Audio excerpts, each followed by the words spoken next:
چه کسانی نباید وارد مراسم زار بشن؟ قانون خاصی تون هسته؟ قانونشه.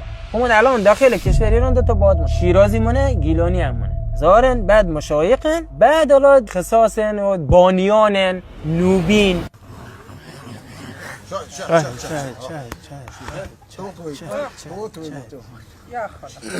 بعد چند تا ماچ مناسب اهل هوا مناسب؟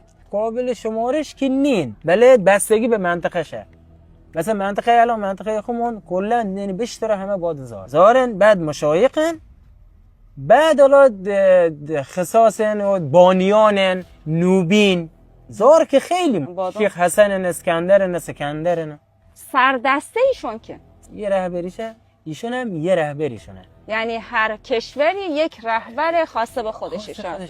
همون الان داخل کشور ایران دو تا باد مونه. شیرازی مونه، گیلانی هم مونه. باد گیلانی که ماما خیجشه که بعد چه کسانی نباید وارد مراسم زار بشن؟ قانون خاصی تون هسته؟ قانونشه. بچه نباید بشه. دور زار که شروع کنی ایشون دیگه نشتن، به ترتیب میتونه ایشون نشتن. چه نکتیز دنبالتون نباید بشه؟ جوراب نباید بپوشی، جزء قوانین قبل یعنی اعلام کنی بشه. کسی که مثلا مشروب بخوره، مثلا با مشروب با پلیتی کلا زیاد اذیتش نکن.